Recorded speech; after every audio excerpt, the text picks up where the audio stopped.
Welcome back, everyone, to Disco Elysium. Here with the feeble known as DraxxKraven. Let's talk to the programmer. Excuse me, ma'am. What is it? I didn't break anything, did I? No, you just printed out my personal log and wasted some paper. Sorry, but who are you? What are you doing here? I am Sona Luukanen Kilde, the former lead programmer of Fortress Accident and RSA radios. I have over 16 years of programming experience, and I'm proficient in both Vox and Orbis languages. If you're not here to hire me, I don't really know how can I help you. How do you feel about anodic dance music? What? I hate it. I bet she hasn't even heard it. You ever listened to it, like actually listened? Yeah, all the time. My tense neighbors don't really ease up with their partying, do they?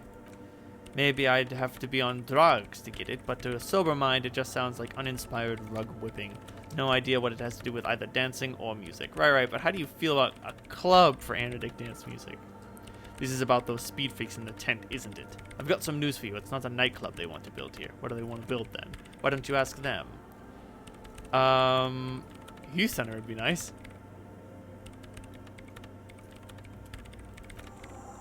The lead programmers, I can't believe they got you so easily. Go have another talk with them up-and-coming entrepreneurs, will you? Thanks. Good luck. I'm not coming in there. Have you seen the Crab Man? No. You know he's around? Yes. He's seen you, and the Crab Man has seen you. I don't care. I don't care about the Crab Man. Wow, she really doesn't. Not afraid, this one. Have you seen anyone suspicious? A woman named Ruby? What? No, no one suspicious around here. She has not be seen, her sire. 'Tis true. Why are there so many machines in this place? I brought them here. These are my machines. Don't touch anything. What about those bowls of water? They are connected to my REM prefect. Whatever you do, just please don't move them. Okay? Thanks. Short and terse. There you have it. Whatever she's using them for, it's there. They're hers. What are you doing with the radio computer? I'm working. The machine seems almost alien with its pulsing core, the light casting her face in a strange shadow. On what?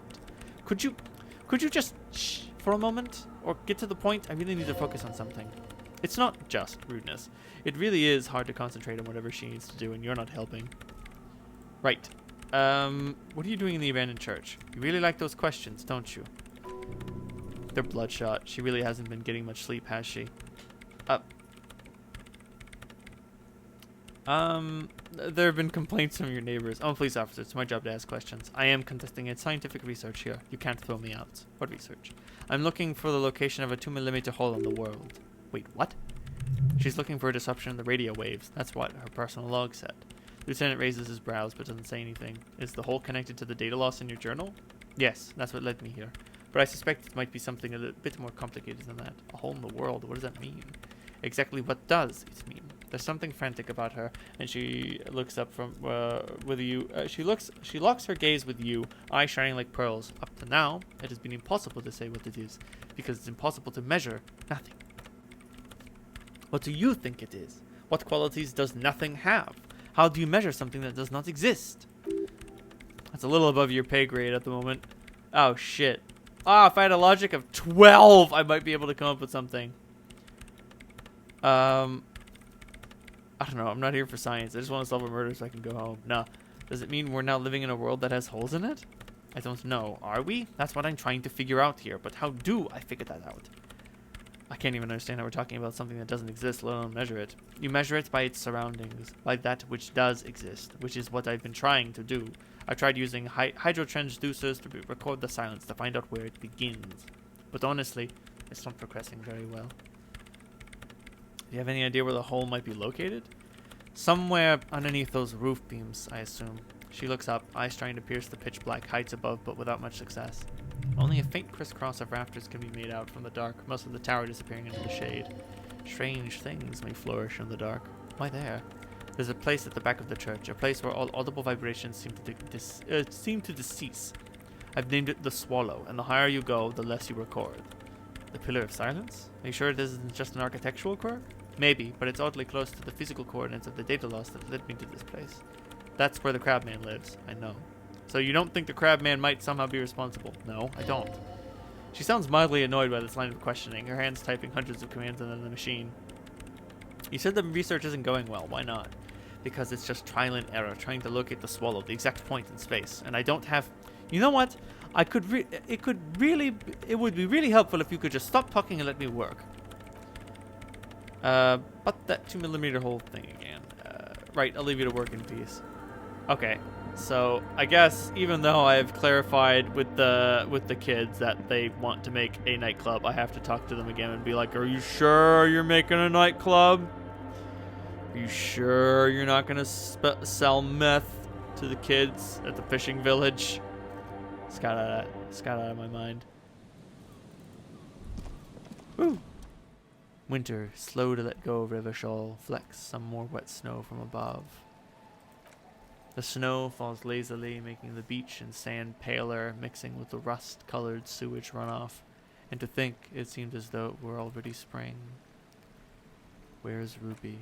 Near, snow falls into dark water. She prays, though she doesn't believe. There's a hum in the air.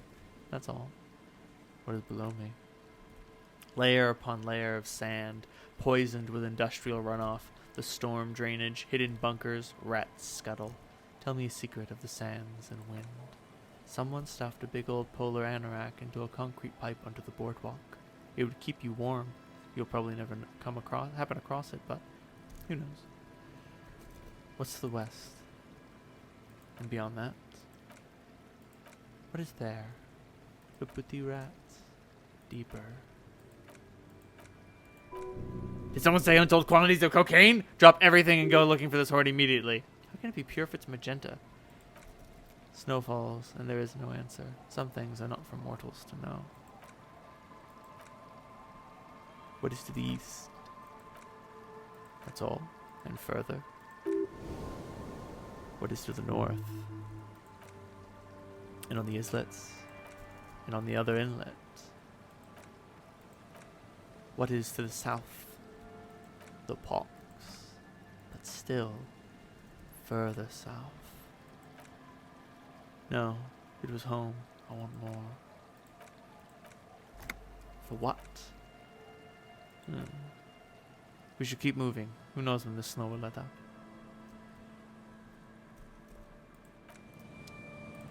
So yeah, all of that narration is, you know, powerful and interesting, but don't mind me if I didn't want to read all of it. Estelle, tell me about the crab. So you talked to my associates, right? Are you going to help us? With the church, I mean. I'll help you, alright. Great. Let us know if there's any progress, will ya? We've been looking for weeks here. The others told me you went inside the church. What'd you see in there? Oh, that? You're not going to believe me. There's no point in me telling you. She's less prone to blurting out Crabman than the others. Well, we'll see. Go ahead. Tell me. Okay, I went in and saw a woman next to one of those machines. Noid calls it a mainframe. She was dressed like someone who's been raised by their grandmother, you know? Strange old clothes. Had this absent expression. Didn't say anything. Just stood still. Go on. And then, you know, right behind her, a man crawled down the wall, upside down, like a crab. Down the church wall. I think the woman didn't even know he was there. He was completely silent. He stopped right before he got to that floor and then just hung there like that, looking at me. Right at me. I fucking turned around and walked out. End of story. Like a crab, you say? I saw him. I saw the crab man. You saw him? Does it mean that you went in there? Did you see the other spook or the one in Grandma's clothes? I did see them both, yes. Good. So you believe me. You should go tell this to Andre. He'll know what to do next. Your associates tried to set up a drug lab. I'm guessing you knew the plan? I did, and I'm sorry. For what it's worth, which isn't much. This is why I didn't go into the tent. Typical delinquency. You don't get to choose your posse. They choose you. Mine are idiots. They're mine. I tried to talk Andre out of it. I even tried not to lie to you. Indeed, she merely tried to admit the truth instead. Should have tried harder. I don't care. I'm loco. I just wanted you to know that I know about the plan. Okay, but I still regret it. I should have been able to control them, and I will in the future, I promise. May I ask, what did you tell them? Do what you will with your dance club plans. Just no drug labs, please. Thank you. I'll get them under wraps, I promise. Could you tell me a little bit more about them? My associates? I haven't got much to say. What do you mean? You must know something. Of course I do. I just don't tell people about my friends and who they are and so on. I don't provide information on them. To the cops. Tell me something about yourself. Me? I'm a silver bird. High above and to the east, the cold winds blow over the feathers of an early songbird. Damn, son. She lands on the stone ledge of a tall building, her beak a silvery gray. I'll ask you about this later. Get Estelle to talk about her associates. We will need her help figuring these chuckleheads out. Mostly Noid. Yo, Andre. Hi again. So, how are things going? About the church, I checked it out. And I talked to the crab man. Oh man, who is he? What did you think? He seems okay, to be honest. Very spiritual. Really? What's he doing in a church? Preaching and praying from the looks of it. No matter. Is he gonna be a problem? Yeah, no, it's right. Let's get back to the point. What are we gonna do about him? He keeps himself physically active, thinks spiritual thoughts, and doesn't drink. Who am I to evict such a person? But he's luckily up to no good. He's a crab man, a menace to society. I doubt that. Besides, I'm pretty sure it's impossible to catch him climbing up there. I don't know, man. Doesn't it feel like a major hindrance to you? Spooky guy climbing around, all the guests are trying to have a nice, friendly, hyper time. I don't think he gives a damn about you or anyone else. I guess it's not a massive problem now that I think of it. Everyone is welcome to dance to the morning lights. Yeah! Maybe. Okay, I guess we'll figure something out. What about the other spooker, the one in the grandma's clothes? She's using the mainframe. I was using the mainframe when Suna, the former lead programmer of Fortress Accident, appeared. Programmer? That's odd. What was she like? Did you ask her about the nightclub? She did not like the idea of attending dance music. What a pity. That's my favorite thing in the world. He drops the hammer back into a toolbox, and she doesn't like it at all. Shame.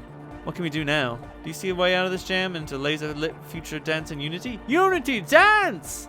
She made it very clear that she won't leave until her own project is finished. And you can't just evict her? No, I won't evict her. We have to come up with a different solution. Look at you, Honor Man. No, he's right. Maybe we approached it the wrong way after all. I'm sure there's a workaround. We can make a deal, not to bother her. If that's okay with her, we only want to get in the church and spread the joy and ecstasy of music. The lines in the dark exist, coexist.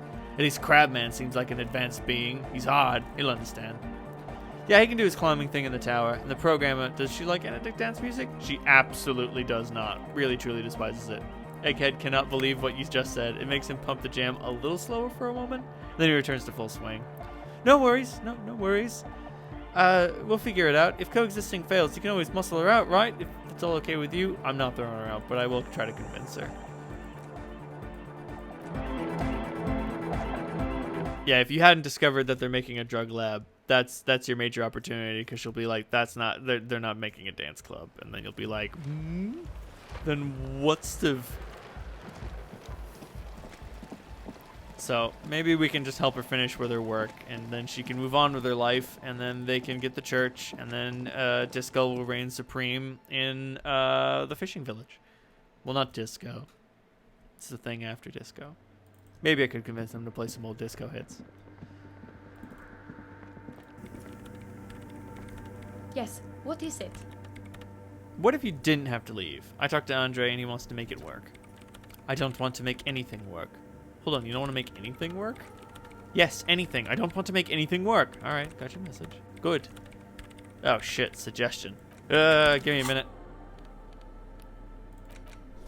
What is lowering my suggestion?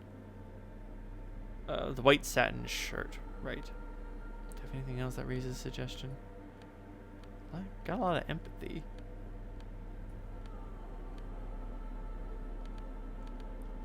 I'm about to say this hat kills it, and the shirt. How about a logical shirt? There we go. That brings my suggestion up to +1 to a total of 3. It's not great, but I could afford to raise it up a little bit more. Yeah. Excuse me, Meryl. Yes, what is it? About to say it's only got a penalty of it's only a 10 ranking, so it's not hard to do. There we go. Easy. When her research is done, she can move out. Listen, you mentioned earlier that it's not going very well. Maybe I can help you with something. What? No, I don't really need help with the project, but if I could help you finish the project, then you wouldn't have to live in a church next to Boom Boom anymore. Think about it. Alright, bring me the game's off-site copy from my old workspace if you really want to help. It's stored on a filament memory and I'm unable to go and fetch it myself.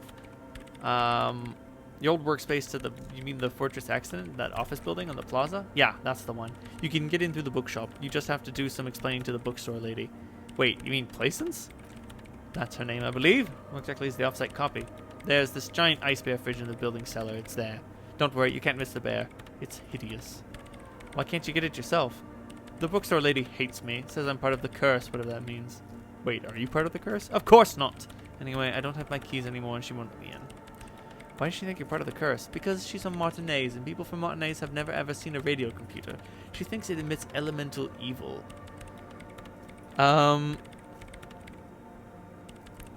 Yeah, people in Martinez don't really like to get with the times.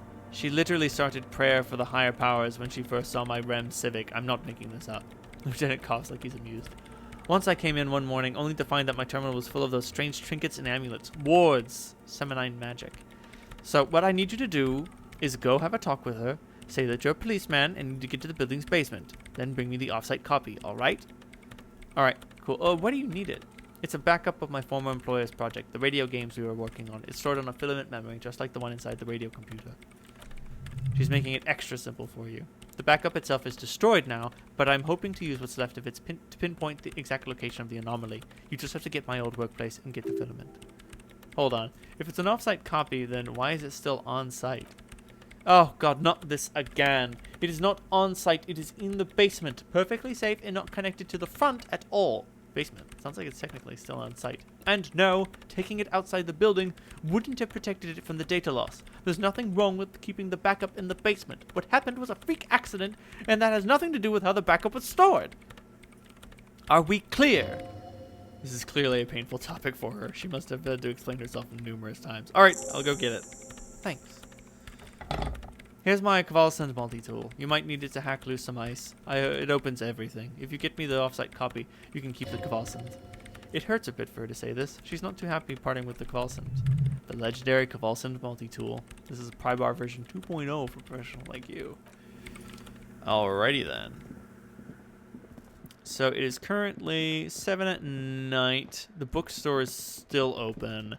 I should really go back there and deal with the bookstore stuff. And drop off the letter while I'm there. I could keep going north up the waterway here, but I can do more work at night when time is not of the essence.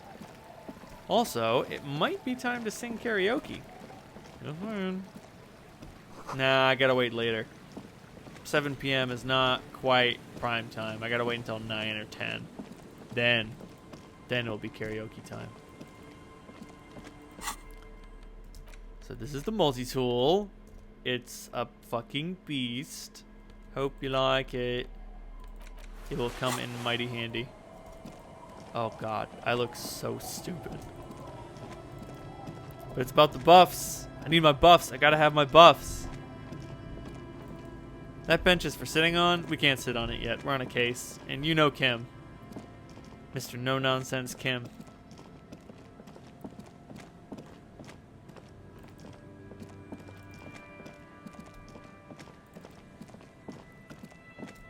Alright, let's hope Everett doesn't figure out what we did with the thing before it's too late. I'm not going to look at that yet. I need to wait until Kim goes away. Let me look at my tasks. Oh, right. My empathy went up, so I have another chance to work with Kuno. I've got a composure roll with Renee. I can interface with the punch clock, and I could perception with the hangman, but he's fucking gone, mate. The wash basin has a hand-eye coordination roll? Interesting. Okay. So, what do I have that raises my composure? I think all I have is the green snakeskin boots. Nope. Yeah. That's all I got. I got no more oh wait, the dynamic windbreaker gives me composure. I did not know this. Indirect modes of taxation. Yep, we're good. Yeah, what? I'm gonna go figure out the truth. Yo, Renee. Oh wait, actually the mailbox is right here. Oh hey, wait. I got a bubble. Maybe a sea monster did this to the plaza. That's gotta be Inland Empire talking. I knew we'd use this mailbox for something. Yes, for sending mail. About a week's worth of mail is collected in there. We'll empty it very soon. Probably did the right thing. You can't trust that slug Everard. You know he's going to play you somehow. What do you mean? I know how he's playing me. I fucking caught him. Officer! God damn it. Pull yourself together, René. What do you want? Yes! As René turns from you to his partner and back, the metals in his chest rattle and glare. He keeps his spine straight and his ribcage lifted, displaying them proudly. How many metals are there? 2. The larger one is shaped like a cross, while the smaller one resembles the sun. Look at the cross. A crowned head in front of 2 cross rifles. The metal hangs from a blue striped triangle. Look at the sun. A smaller blue star inside the orange sun. It has the word violence written below. The medals. Did you get them for bravery? It's a conflicted topic for the old veteran. There must have been a number of controversial episodes in his service days. For bravery? For doing my duty in the heat of battle. For looking my mortality in the eye when men like Gaston here hid in the bushes and shot themselves. He saved some malted princeling who foolishly strolled into the front line in his gown of velvet and gold. Saved a princeling? It was on the first months of the revolution here in Revachol. Unrest was spreading like wildfire. Marauders had taken most of the Couronne, were getting really ambitious. King Friso thought he could end it all in one decisive strike. The old carabiner runs his finger over the large medal, sent his cousin Dressant to put an end to the unrest. Alas, the young Dressant was all piss and no vinegar, wearing a tunic of purple velvet and cockatoo feathers to battle. Even his rifle was gold-plated, shown from 5 clicks away. Can you imagine the asininity? Purple velvet tunic. That isn't exactly camo. To keep the long and bloody story short, Dressant marched us into the partisans in Couronne. When I say marched, I mean made us walk into captured enemy territory, single file like toy soldiers, while he rode in his front as a giant red stallion. The rebels were smart. They let us come real close before opening fire. Suffice to say, it was carnage. Must have been a bloodbath. I got shot in the left shoulder and went down, just a flesh wound, but just as I turned over, the prince fell into the mud next to me. He was missing his lower jaw. Then his horse, driven mad by the noise and smell of gunpowder, stepped on my leg and shattered my knee. It's painful to even think about it. Hang on to the story. Veterans get sentimental after such retellings. This might yield something useful. Okay, then what did you do? I grabbed my sidearm and shot the beast in the head. Then everything went black. Capitaine Arnaud, le fleur de chevaux! The bane of horses. When I came to, it was all over. It was just me and the jawless Dressant gurgling in the blood-soaked mud right next to me. The dink had taken numerous flesh wounds and lost a lot of blood, but despite missing his jaw, he seemed hesitant to die. Tougher than he looked, that one. This would never have happened to Johnny Lawjaw. Point to your jaw. My jaw is tight. Right. He doesn't get sidetracked. So I grabbed the prick and started crawling, kept going until the 59th Cavalry picked us up. Through some miracle, we both survived, and the jawless freak convinced Frizzle to give me a medal for not leaving him to die in his own blood, piss, and shit. He was the commanding officer, and I was on duty, just doing my job. Shouldn't hand out medals for that. 13 months later, I received the Sun for distinguished service. It's not worth mentioning. You sense he's downplaying it. He did a lot more than his duty, more than anyone's duty. It's in his spine, in his billowing breast, and untarnished self-worth. Sounds like you're being modest, René. The old carabiner stands quietly like a statue, his features motionless. What Monseigneur Modesty is not telling you is that he crawled over 7 kilometers before the cavalrymen found him in Dressant. 2 days later, that was. And that even whilst crawling with a mangled half-dead prince on his back, he still managed to murder 3 rebels on his way. Is that pride in his voice? It's deep down, but maybe even unbeknownst to the man himself, it's there. Hold on, you're just a little bit proud of René's heroics, aren't you?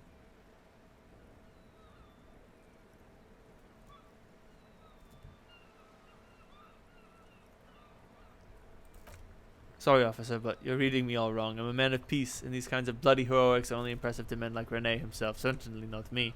How do you find the story to be, officer? It's impressive.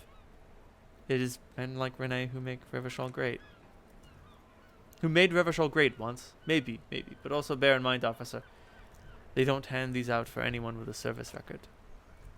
Oh no, you have to get shot repeatedly, and you need to get your hands bloody too. Really, really bloody. Do not speak of what you do not know nothing about, poltroon. He slams the heel of his boot into the ground. Duty is something you will never understand. Thank you for the story, René. Bah! There were many such stories in those days. Many such men too. True Revacholians, men with backbone. Oh yes, René. Yes. Men who were bigger, girls were prettier, and everyone was a fascia. Lord, please bring back those days if you can. I'm not getting into you with this again. Officer, was there anything else? Oh, man. You should try to come up with a heroic story of your own. Impress the old soldier. Oh, God. I got one chance. I cannot fuck this up. I need to raise my drama as high as it will go. I think for drama, I've got the party gown and the bow tie. I don't think I have anything else that raises drama. I'm not sure there is anything else in the game that raises drama. Still, oh, that's a +2. The neat shades are taking it away. So let's raise my Inland Empire. Just, you know, my gut feeling tells me to talk about this story. Excuse me. So my drama is currently 7. This is a red check. I'm facing another red check. And I do need to raise my drama so that I can get another chance with Clash.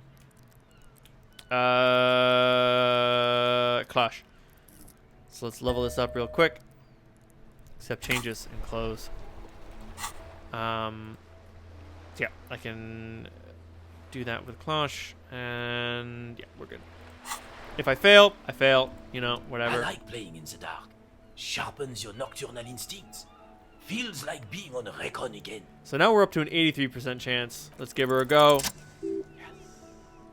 Go long, go deep, go unconventional. My story doesn't have gunfire, blood, or spilled guts, but let me give you a different take on heroism. Sure, officer. Let's hear your story. Let's hear your take. Imagine just flickering into existence from nothingness. I'm not following you.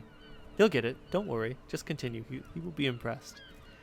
Imagine knowing nothing but the sweet oblivion, only to wake into unbelievable pain. Doesn't look like he's imagining it. Right. When you're willing to do just about anything to make it stop, you open your eyelids and realize your mind, everything that was you, is gone. And you realize you push yourself too far, past the point of no return. You're talking about getting blacked out, shit-faced drunk and going into delirium, right? The lieutenant looks up from his notes and nods to the old carabiner. Talking about so much more than that. How so then?